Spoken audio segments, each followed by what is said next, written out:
Sometimes you don't need an agent. Sometimes you just need a workflow. Ultimately, social media is marketing for the individual, isn't it? It really is important to train it, because it works out the average. It's going to sound the same. It can accelerate your development. I genuinely think we've got 8 months to get this right. Welcome to the Social Media for Business, the podcast for business owners who want social media to actually do something for their business. So I'm Rebecca Bridgen, and this is episode 4 of our second season. Woohoo! If you've been wondering whether AI is actually worth the hype or whether it's just producing a load of content that sounds like everyone else, well, this episode is definitely for you. We're talking AI tools, social media tools, what's actually useful, what's genuinely overhyped, and how to use this technology in a way that makes your business stand out rather than blend in. So my guest today has been doing this for 25 years and over. He was in digital before most of us even had a smartphone, and he's seen every trend, every tool, and every wave of hype come and go. And more importantly, he knows how to cut through it. He's also a keynote speaker and trainer who has worked with some of the world's biggest organizations, from FIFA to the BBC, helping leaders and teams connect digital to real business results. So his LinkedIn tagline says it best. He simplifies AI and social media for business. And of course, my guest today with that big intro is Andrew Davis. Welcome, Andrew. Thank you very much, Rebecca. What an intro. And we like to big you up, but you are actually a bit of a big deal. So that's of course why we have you on the podcast today. But let's just go straight into the questions, because I just completely want to pick your brains on so much. So you started your digital career as a chat room moderator in Pop Idol. Am I correct? That is correct. Well, technically, no. Whenever I'm doing a keynote talk, I always say Pop Idol was my first job, but it actually wasn't. It was Liverpool Football Club. That was my first job. Yeah. So I was working for Liverpool Football Club, moderating the forums and chat rooms there. And then when I was working there, the company I was working for was called Chat Moderators. They said, look, there's this new show that's coming. And he said, do you remember the show Pop Stars? Because there was a show Pop Stars before. Is that there's this new one called Pop Idol, and there's a new judge called Simon Cowell. He goes, do you want to work on it? And I'd watched Pop Stars, so I was like, yeah, cool, I'd like to do that. So Pop Idol became next. So I was working at Liverpool Football Club and Pop Idol at the same time. So take us back. What did you actually learn from that then? Loads. So the company was called Chat Moderators, and they had numerous contracts, but the ones that I worked on over a year and a bit was Pop Idol, Liverpool, Sony PlayStation, and Friends Reunited. I don't know if you remember that site, Friends Reunited. Yeah. So what I was doing there, because the internet there, it was all about, if you wanted to get in contact with somebody, it was either via your website, chat rooms, forum, and email. That was pretty much it. They were the main things. So then I was just kind of understanding the internet, because this was dial-up days as well. So broadband came halfway through when I was there. So it was still getting to the internet via your house phone.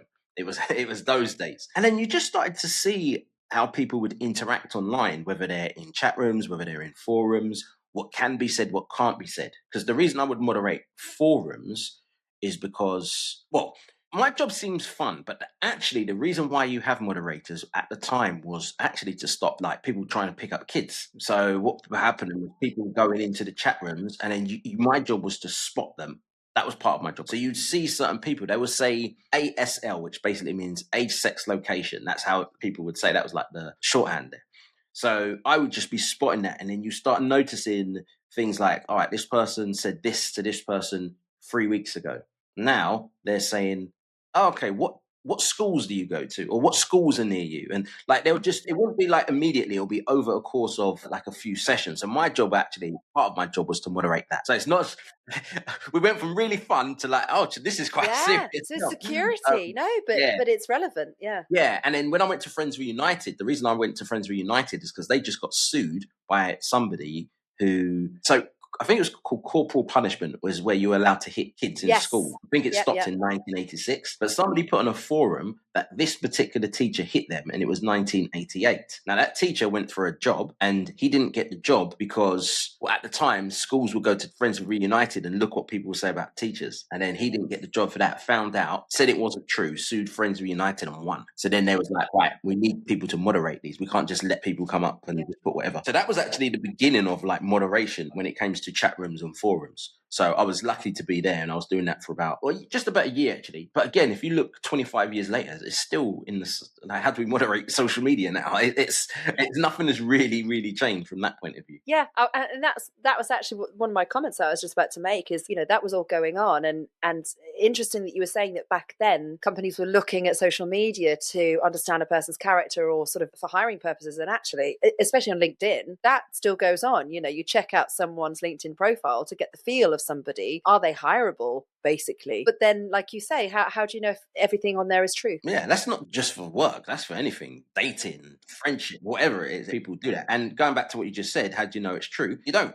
That's the thing. There's no way to, well, unless you know the person, you can do a bit more digging. There's no way. People just put their best selves online, or a part of themselves that they want people to see. Ultimately, social media is marketing for the individual, isn't it? That's what it is. It is a big part of that. It's just to say, hey, this is me, and this is the best version of me. Generally speaking, it's about self. And I think that's key, because the word social is important. I feel that over the last few years, you're kind of going more into the media, which is the technical data side of things, and it becomes more business. But that originally, when it began, it was that social element, which was beautiful. And the thing is what I say is actually still about the people. And I think if you go too far down the digital and the technical, like you were saying, you start to lose sight of the original reasons, and you probably will get less results, because you've got to remember it's built around humans for humans, and you have to keep that front and center of your thinking when you're creating stuff. So I wanted to ask you about, you ran marketing at MySpace and helped launch it in the UK. Just want to check that's correct. Yeah. So, actually, before I was at MySpace, I was at the BBC. I don't know if you noticed, but I worked at the BBC for about 4.5 years. So when Radio 1 set up their digital station, Radio 1 Extra, I got the job there. So I was there for about 4.5 years. And then I was doing a show in San Francisco, and I got poached by MySpace. It was this new site at the time, new thing, social networking. It wasn't even social media then. They called it social networking. And I decided to take the biggest gamble of my life, definitely my career, and leave the BBC, played Russian roulette with my career, and went to MySpace. And at the time, MySpace was only about 15, 20 million people on the site. They were just launching because they'd just been bought by Rupert Murdoch, and they had money to expand outside of America. And all of this comes together over time that has created the business that you now run. And you do training all about AI, and you've done training from FIFA, Ogilvy, Tesco's. You were talking about Amazon. I wanted to ask you, how did it turn to the direction of going into the business of AI? Obviously, because it's fairly recent, but not as recent as some think. I think you started sort of recognizing this a little bit sooner than most. Sure. So I left MySpace January 2009. And the reason I left is because I suffer from repetitive strain injury. I started getting RSI, my fingers, so I can't type properly. So that was pretty much the whole of 2008. So I tried pretty much a year to sort it out, and I couldn't. So then I had to leave. It came at the time where they were making redundancies as well. So I was like, actually, this kind of just suits nicely. Left, had an operation, didn't work. And then the rest of 2009, I was kind of stuck because I couldn't work anywhere. And I was at the point where I was like, what am I going to do? My whole career pretty much since 2001 has been online. So I was kind of looking at the process of elimination, and I was like, I can't use my hands. So I was like, all right, what can I do with my feet? I was like, all right, I can't dance. Can't play football. I'm not fast. Fast like that to make a living. I was like, all right, so what can I do with my voice? I can't sing, can't rap. I'm going to have to teach. And then because I had the experience, people were saying, look, can you, because by then I had like 8 years experience working online, and not many people had that. So I just started teaching, and then I was asked by Deloitte to give a talk to their graduates, and then that's when I started doing keynote talks. To this day, people still ask about MySpace. That kind of molded my business now, which is essentially I'd like to transform organizations. Now, the AI came into it in 2022. So really what I've been doing since 2009 is training people on how to use the internet to grow their business. And then what happened in 2022, I came across Midjourney, and that was the one that got me into it. So I was like, well, I can type something and you can create an image. And then ChatGPT came out. So then I started telling people about it, and it was scaring people. So then I stopped, and I remember being on stage in, I think it was February 2023. And then I remember just being on stage and said, I'm just going to go for it. And I just told them. And then ever since then, I've just been doing, essentially, I still do the same thing. How can you use internet to grow your business? I just put, at the moment, an AI lens across it. Because I was going to ask you, so when you walk into a room of business owners and you ask them what they're actually doing with AI, what's the most common answer that you hear? And in your opinion, what's wrong with it? It varies. So if you look at the most common stuff, it's varied, especially over the last few months. Like when I first started getting into it. And still, I would still say this is the majority. They're using it, but they don't really know how. They kind of use it like Google. So they've not really trained the models. Really, AI to a lot of people is just the large language models like ChatGPT or Claude or Gemini. And they're just kind of just seeing what it does. That's pretty much where most people are. Then you've got some people that are very advanced that are kind of vibe coding and creating apps. And then you've got a few kind of in the middle. You can see them evolving towards the advanced stage. And that's pretty much what I'm seeing right now. You do get a lot of people asking what's the most popular tools or what's the best tools to use. Some people are trying to work out how to use it strategically. But it's quite diverse, actually. It's not like if I'm doing social media where everyone's on social media, everyone's kind of knowing roughly what they're doing. It's just a case of improving or doing it slightly different, or what's the new platform. If you were to recommend it to a business owner, having a chat right now, what would be 2 or 3 AI tools that they should, if they haven't already, actually have open and be using for their social media specifically? What's the sort of top recommendations you might give? So definitely a large language model. That's always going to be your standard. It almost doesn't matter. This is going to be controversial, I know. Almost doesn't matter which one, whether it's ChatGPT, Gemini, Claude, Copilot, Perplexity. It almost doesn't matter which one, because for what we would need it for, unless we're like coders, 99% of what we need it for, they all can do. Probably more than that. They all can do. It's just a matter of how you train it to do it. That's the key. So I can train ChatGPT to do exactly what I want from Gemini, to do exactly what I want from Copilot. So it's just about training the model. So have a large language model. Don't waste time researching and saying, right, on April the 20th, Claude is number 1. But on May the 1st, ChatGPT is number 1. And now it's the 22nd of May, Gemini. This, isn't it? They're always improving. They're always one-upping each other. So just stick with one. And they're all, as I said, they're all as good as each other. For me, my main one to start with was ChatGPT, but then I moved across to Claude. However, I'm starting to go back to ChatGPT. I'm starting to use Claude more for certain things, where ChatGPT I do for just general stuff, and Perplexity I do for questions or answering questions. They're kind of like the 3 main ones I use, but you don't really need to do that. And also I pay for a lot of them purely because of training purposes. When I'm training people, if they're using Gemini, I want to know how to find certain things in Gemini as well. There's the conversation that's been going around on social media about, especially from many more traditionalists, I think, and the concerns about sounding the same as everybody else when everybody's using that same AI tool. So what would you say to that, and how would you say to overcome that obstacle, but still being able to use AI in that tradition? I mean, I know what I would say, but I would genuinely like to hear it from you. So you want to humanize it, make it sound like you. It's all about training the model. It needs context. It needs examples. It needs to know what great is. It needs to know what your goals are. It needs to know how you want it to sound. Look at it like an assistant. You've got an assistant that knows everything, and then you say, right, I want you to do my marketing. You'd be like, she or he will be like, great, and then you just walk off. Then you're just going to do some general stuff. So it really is important to train it, because the models, how it learns, it looks at a lot of stuff and it works out the average. So because it works out the average, it's going to sound the same because it's working off of the average. So this is where you need to train the model. Now that goes down to a lot to do with your prompts and how you prompt it. But ultimately, if you train the model, and then when it comes to training the model, regardless of the model, there's numerous ways you can train it. The most popular 3 would be you can train a specific chat. So every single chat you open, you can train it to do a specific thing. So I've got chats that's trained on headlines, or I've got chats that's trained on proposals and whatever it may be. Then you can put it into projects, which is, imagine like a folder. So you've got a folder that just says health or physical health. And every single chat within that folder, I would look at leg exercise, abs, arms, cardio, but there will all be different chats, but within one folder or one project. And then you've got the custom instructions, which is training the whole model. That you want to keep relatively generalized, i.e., if you're from the UK, give me answers in UK English, not American English. Very rarely would I take something from a large language model as a blog post. So I want our answers short. So sentences, keep it short sentences, because most of the time I'm reading to work something out. So I just ask for short sentences. And then at the end of it, just say, give me just a takeaway from it. So that's how I like it. And I put that in my custom instructions. That's ultimately all to do with training the model. And I think if you train the model well, then you should never be worrying about it sounds like a robot. You're absolutely right. It's key. It's personalization, isn't it? That's how we come at it. It's an assistant. And I think there's a lot of worry that people And it's certainly something that's, I've thought about. And I think it is quite apparent. And I think there will be an element of this. So my warning is people can become quite lazy. And over time, I suppose the same as the brain as a muscle, just like, muscles. And over time, we don't have to walk everywhere, and, obesity has become a problem and things like that.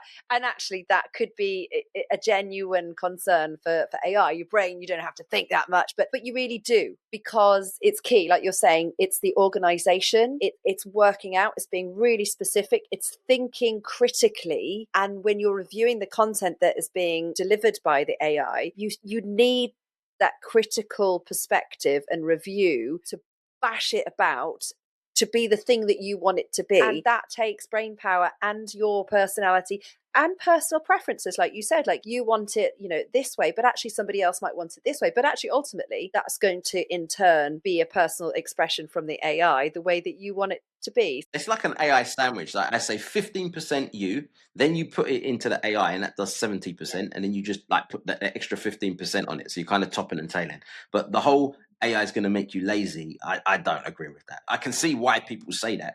And obviously it's a discipline thing as well for it not to. If you use it in a way which gets you thinking, then it's almost the complete opposite. It can accelerate your development, your efficiency, which actually leads me to my next question. I wanted to ask you, where else is AI genuinely useful for small to medium-sized businesses that are trying to grow their social media presence? So not just specifically creating the content, but actually, are there parts of the workflow, like the planning, the scheduling, the analytics, the community management, that sort of thing? Where, in your experience right now, is AI making a real difference? And where do you foresee that, going? So when it comes to AI, I would say that 95+% of how you use it, small businesses use it, medium-sized businesses, even large businesses, I would say it goes down to about 9 things: generating content, analyzing, summarising, optimising, reformatting, idea generation, questions, research, education, and planning. That's pretty much 95% of what you're going to do. So I think for small businesses,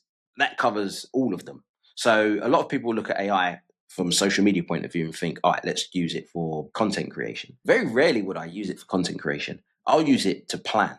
I might use it to optimize something. So if I want to put something out on LinkedIn, I'm going to optimize it for a certain audience. But if I want to put the same thing out to my mates on Instagram, I'm going to optimize it to another audience. Same thing, but I'll optimize the text. Summarizing. So I like listening to podcasts, but so I don't have time to listen to the podcast I want to listen to. So what I do is I get the transcript and I just say, summarize this. If I put it into how I use AI, I would not just say summarize this. I will say, because you know me, again, I've trained it, what are the 5 things from this particular transcript that I can use to help my business? And it knows my goals as well, so it can work out. So I do it, things like that. Then the other thing, which again, depending on everyone's level, you want to get into vibe coding. And vibe coding, if you don't know, is when you can basically prompt and create an application. So I've managed to vibe code my own CRM system. I've managed to vibe code my own invoice system. I've managed to vibe code. So because I travel on flights a lot, I don't know what flight I've booked for what, and I'm booking it all myself. So what I do, as soon as I book a flight now, I vibe coded something where I take the email, forward it to this application I've built, and it just builds a table. So I can look and say, all right, if I'm going to London here, if I'm going to Aberdeen here, if I'm going to wherever, it tells me if I've booked the flight, like who it is with, what airline, and the flight number. It's your PA. So I know, yes, it's doing that. That's the kind of the next, if you're not doing stuff like that, that's kind of the next level that you want to get to. And then essentially what I've managed to do is I've built a team. So there's a saying that says, if you want to go fast, go alone. If you want to go far, build a team. But the problem with small businesses is that you don't have budget to just hire people, as well as the time to train them. However, you can with AI. So I've built a team because I want to go far as well as fast. I've built a team of AI, to an extent agents, but they can talk to each other, and then I can kind of say, yes, do this, or no, do that. So I'm approval. So I'm kind of like the manager, but AI is kind of doing the work, and I just approve certain things. I think if you approach it from a very positive, excitable perspective, you can get so much out of it rather than being scared. And, you ultimately have the control. And this is the second conversation. The last podcast that we did with Carl King, something similar,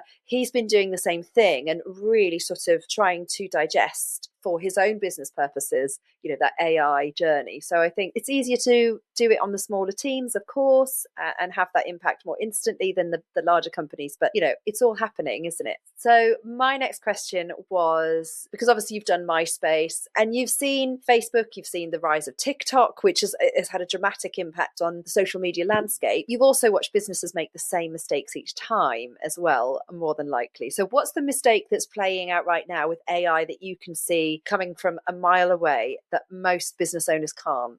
I wouldn't necessarily say it's mistakes. Well, one of my most popular talks is The Good, the Bad, the Ugly. And it went from a talk to a whole training day. In fact, over 2 days now. And I look at the amazing things you can do, some of the things that we spoke about. And then when I talk about the bad is the things that's going to impact us internally. So when you spoke about loss of creativity, another thing when it comes to the bad is leadership's FOMO. So the fear of missing out. So because it's like, oh, this is popular, or that's popular, like, we're going to lose. Let's do this, let's do that, let's do that. And then that creates confusion for the staff. I would say that's one of the things to be aware of. When I talk about the ugly, this is when we talk about societal impact. So question I get pretty much almost every session, and some of you might be thinking this, listening, what's the impact of all of this on the environment? I get that all the time. My biggest concern is the greed of the tech billionaires and what they're prepared to do in order to be number one. I actually find that more concerning than the environment's impact. Yeah. But I think, these are just some of the things that people are doing. I wouldn't say this is a mistake, but I would say this is more of a warning, what I'm about to say. I genuinely think we've got 8 months to get this right. And when I say we, I'm talking about us, as in me, you, and the people listening, and like individuals. I think we're in a golden era. If I look at my time working in digital from Pop Idol to now, I would say there's been 3 golden eras. And that is where you could go from here, the bottom of the totem pole, to the top very quickly. Or you can go from no money to making a lot of money very quickly. And the first era was the search AdWords era. So where you could rank in Google credit cards, like search term like that, like just like that. It was easy. Or you're paying like a penny a click for expensive keywords today. The second era was the MySpace YouTube era. And you're seeing those big YouTubers on YouTube now, seeing how much money these guys are making. Then you've got the TikTok stroke Instagram short form content era where you could grow then. And that was split over 2. That was kind of like 2016 and then COVID. And then now I would say this is the last one. But I think we've got until the end of the year because I think we're in a golden era. And the reason I say we're in a golden era is because of 3 things mainly. One, when I type something into Claude, I don't get an ad. That's one thing. To an extent, it's only you're seeing it now. You're starting to see the credit system kick in a bit more.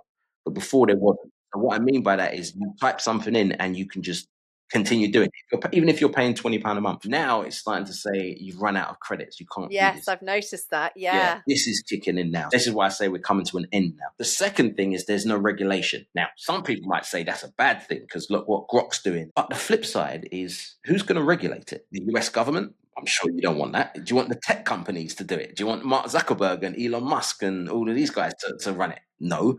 Then do you want big corporations like the banks or the pharmaceutical industry to do it? No, because everything will be in their interest. So then who's going to regulate it? You can't say Ofcom because Ofcom is only the UK. So who's going to regulate it everywhere? So that's why I say kind of it's a good thing that it's not regulated. As long as we use it sensibly, and maybe even stick within our little areas, that's kind of a good thing, I think at the moment.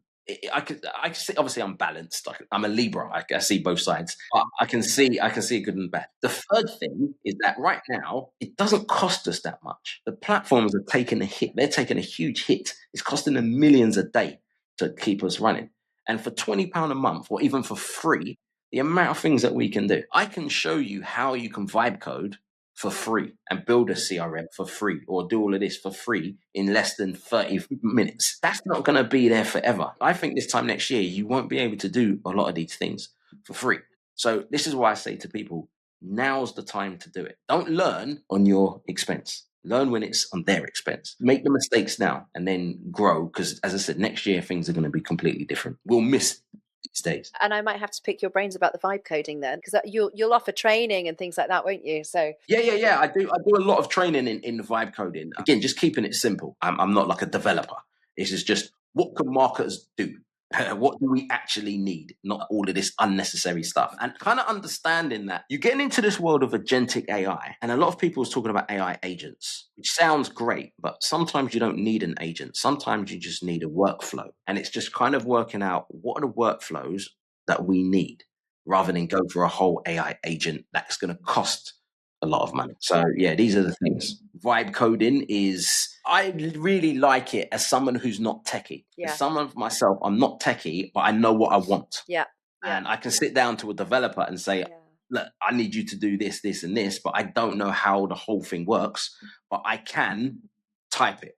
I can prompt it and create something. Yeah. And that's essentially what I'm showing people how to do. You're exploring your brain in a safe space is what I always feel like. I literally am just brain dumping everything. Like, I want this and I want this, but I don't want that. And I do want this, but maybe if you flick this in and then add that, oh, but then you can, and it's almost like, I don't know. Well, it was something I was talking to a friend about the other day, and we were talking about training that we did. So when I did my teaching degree, we had to do a reflective practice where we had to keep a diary, a reflective diary, I think every week, where we thought about the week and we thought about what had happened and we analysed why it had happened, who'd done what, why this had been, could I have approached this better? It was insanely helpful and almost therapeutic. And actually, how I approached that, I now approach the conversations with AI, and you get so much out of it. So I think from my advice would be reflective, be analytical, explore your thoughts and concepts and ideas and creative light bulbs, and do it, because it will help you expand on that. And I think you have to have those kind of skills. And I was going to say, so what one piece of advice would you give a small business owner or a marketing director or manager right now that they could go and do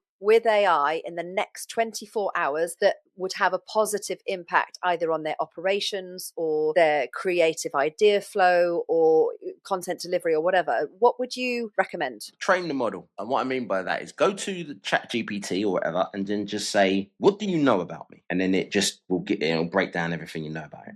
Then I would say prompt similar to this. You are a top level interviewer. You ask the relevant questions and everyone loves you. You're award winning. I want you to ask me as many questions as possible until you understand 90% of my business, including my goals, my challenges, opportunities that's available to me, things that I don't like, who my competitors are, etc. Yeah. And then just get it to ask the questions. Once it does all of those questions, and it doesn't matter how many, if it's 50, then it's 50. If you're using pretty much all of them, you can click the record button and speak. Don't type it, because when you're typing, you're thinking. Just imagine it's an interview like this. It's asking you the questions and you answer it. And then it can get to know you. Now, if you understand the concept behind that, you can do it for anything. I want to do social media. Ask me all the relevant questions so you understand 90% of what I want to do in social media. And then I'll do it that way. Because then it's what's going to happen. It's going to ask you questions, which essentially is going to build out a plan. And it could do everything for you,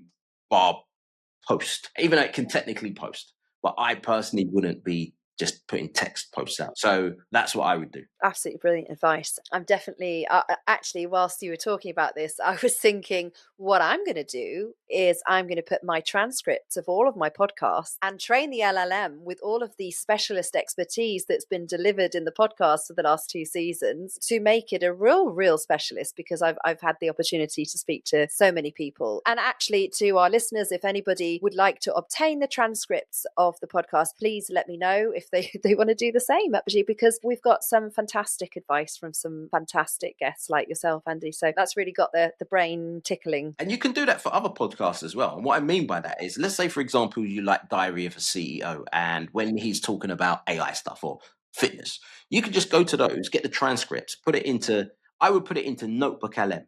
You don't even need the transcript, actually. If you're going to use Notebook LM, you can just take the links, put it into one notebook, so you can get all of because it will automatically do that. And now you've got an advisor on fitness based off of that. Now, the only challenge is that you're going to get some people that will contradict each other, because in any form of topic, once you've got expertise speaking, you're going to get people that will say this and somebody will say the opposite. So just be aware of that. But generally, you can do that for, obviously, your podcast, Rebecca, but you can also do it for other podcasts as well and get that information. I do that quite a lot. So, Andy, where can people find you, learn from you, and get more of what we talked about today? So I actually do a podcast. I do a daily podcast. It's called In a Nutshell, or In AI Nutshell. It is every single day, but it's only 10 minutes. So if you're like me, you listen to stuff at twice the speed. It's only 5 minutes a day. And there I talk about what's going on for AI, for marketers, content creators, and the everyday person. So it's not techie. It's not techie at all. It's just how you can get stuff done. So I do one on random questions. So it's just questions, 11 questions. One is about AI and one is about me. So it might be, what do you do in your spare time? Things like that. I do prompt hacks. So these are like free hacks that I do, like that obviously you can do as well. I do marketing examples. I do things that annoy me. I do good, bad, the ugly. So I'll talk about one good, one bad, one ugly. I do cool tools. So every Tuesday I do cool tools. Every Friday I do the news. So feel free to check that out on Spotify, just In a Nutshell podcast. Part of the In a Nutshell brand is on Wednesday evenings. Every other Wednesday, I go live on Zoom for a free training session. There's no sales pitch. I have a WhatsApp group, so it's more of a broadcast list. So what I mean by that is I post the latest news for marketers, content creators every day. So it's on WhatsApp and it's only me. So it's not like you're going to get inundated with notifications. It's just once a day. And this is how a lot of people I know stay up to date with things. So I do that. And the other thing I do, this is the completely other side of me, is I do stuff I go live every Tuesdays at 4 p.m. in the UK with my friend Chris.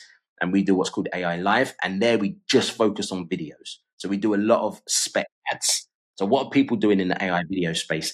Ads that they're making that any small business can make. And it's incredible, some of the stuff that you're seeing at the moment. Amazing. So they're the four.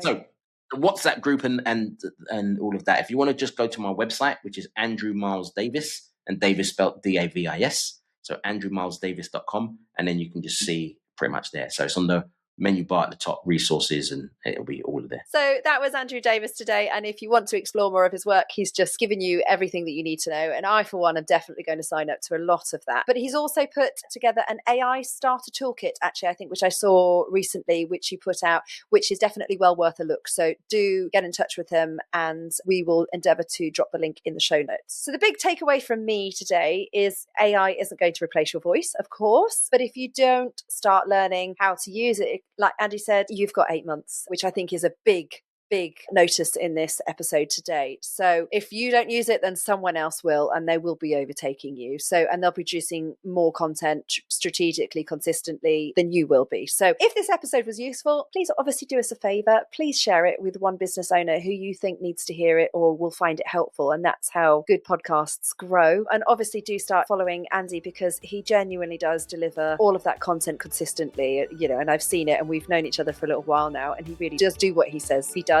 So we're social media for business, helping business owners get real results from social media, just like Andy. Please do subscribe wherever you listen, and we'll see you in episode 5. So until then, please keep showing up.